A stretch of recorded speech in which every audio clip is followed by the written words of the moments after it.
It's finally time. Howl Let Loose have released what's coming next in terms of game updates. Of course, more recently we got Update 12, which added in some beautiful things, including new maps, new weapons, and, well, new vehicles.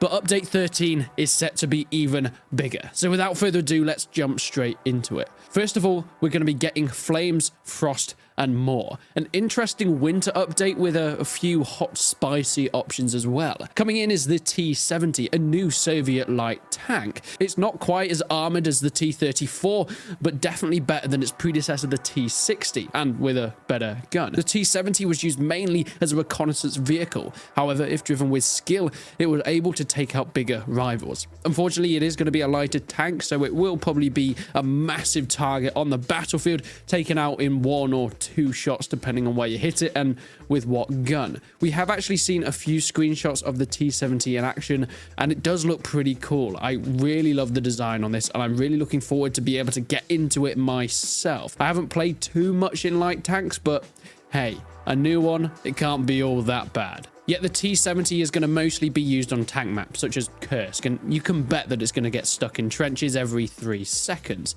But that's not all, it gets even more interesting. The new winter map is on its way. Karkov combines a hybrid of the arm-orientated gameplay of Kursk, featuring wide open fields, hills, and Stalingrad's industrial gameplay. It includes railroads, bridges, Soviet urbanized areas with some more foliage and marshlands, and this is something that I really wanted to see. If I'm going to be completely honest, the Soviet update was a little bit underwhelming. Don't get me wrong, I love having the new factions. Having rocket artillery is a fantastic immersion enhancer. However, the actual maps that were added in, they're not great. I'm not a massive fan of Kursk. I think it's okay. It's much better than Stalingrad, especially if you're playing as armor. Stalingrad is fun for some people, don't get me wrong, but as soon as you take that center point, you're pretty much screwed, and optimization is, well, questionable, even though it has got better in recent days. Karkov, however, looks to be the Russian location of maps like Semmeranglis, where you have that beautiful variation of fighting across fields or fighting in towns and urban areas, being able to be in churches and things like that. The screenshots that we've been shown of Karkov look incredibly cool. The snowy covered ruins and of course the wide open fields as well, with the addition coming in with some winter uniforms for all factions. The US having the M1943 winter uniform, the Germans and Soviet also having their winter uniforms to fit as well. It's going to be a lot harder to find enemies on these, well, white maps and white backgrounds, but hey, I guess that's realistic to how it was as well. Once again, that is still not the end of this update. We're going further into the more hot and spicy stuff. Flamethrowers are making an addition to the game. They will be a full implemented new weapon that is going to be, well, heating things up on the battlefield. A brutal piece of equipment that will make short work of infantry in close quarters action, and I think it's going to go really well with this new map. It's going to have that advantage and disadvantage, push-pull, risk and reward. Flamethrowers, once you get to the points around these urban areas, incredibly powerful. In the open fields, they're going to just be a liability and a massive weakness for any team trying to use them. Now, one hesitation I have about the new flamethrowers is trying to balance them. They can be really, really powerful, but they need to make sure that they're not too powerful. These flamethrowers will have an area effect as well, and will be available to the German and the US support roles at level 10. I cannot wait to be clearing trenches and buildings with these bad boys. They look incredibly terrifying, and I think it's going to cause for some, well, scary moments on the battlefield when you think that you've secured a building and all of a sudden you just hear flames licking up the walls and suddenly entering the building that you're taking cover in. And then we have the vehicles. New vehicles are being added in, but not necessarily new tanks. We've had the T-70, but we're going to get Jeeps. The Willys Jeep, the Kubelwagen, and the Gaz-67, all for each faction of the US, the Germans, and the Soviets, doing their job as light reconnaissance vehicles, hopping in with a few mates and getting to that point or flanking around the side of the battlefield. I think they're going to be cheap things that can be dropped in, mostly used for recon units, and this is something that I've wanted for some time.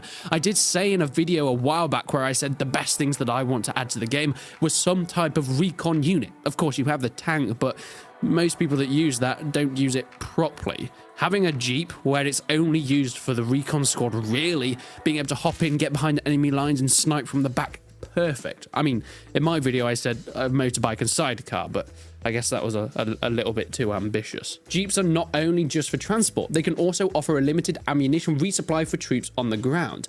This is done by the driver of the Jeep when parked, selecting the ammo deploy and dropping it a similar way to a supply truck. They can have 2 ammo boxes before requiring to return to base. A really nice addition, even having a role on the map as someone that just keeps resupplying troops, because in war that did happen. Not everybody on these battlefields were soldiers. Some of them were taking messages from one place to another or dropping off ammo and supplies for people. Of course, it was less so in World War II, having the invention of things like radios, yet it's still going to be an important role on the battlefield, at least especially now within this update. So is that it? Well, not entirely. There's a few extra things like new cosmetics coming into the game, but also on these developer blogs, they mentioned what's coming next. In January of 2023, or at least the first quarter of 2023, it's looking like we're finally going to get the Commonwealth. People have been wondering where it's gone, and I was definitely hoping that it would be an update 13, but it seems like they need a little bit longer on it. Of course, adding in Britain, and I'm assuming some surrounding Commonwealth factions, maybe we're going to get some New Zealand, Australian soldiers. That might be quite fun. A whole new sleuth of weaponry, and hopefully a lot of tea to fit. I'm hoping that we're going to get some sort of M4A3 kind of tanks. Of course, the Lee Enfield, a beautiful weapon of war. Really excited to be able to see how that is displayed within the game. Going up head to head against the Mosin Nagants and the M1 Garans of the world. And whilst it seems a little bit optimistic at this point, looking too far into the future, I do think there needs to be maybe another Axis faction. We've had 3 ally factions, debatably. Maybe we need some sort of Italy or maybe even a Japan. That might be quite a fun addition in the future. But hey, what we have at the moment, it is a sight to see. And I cannot wait, especially for update 13, coming within the next few weeks.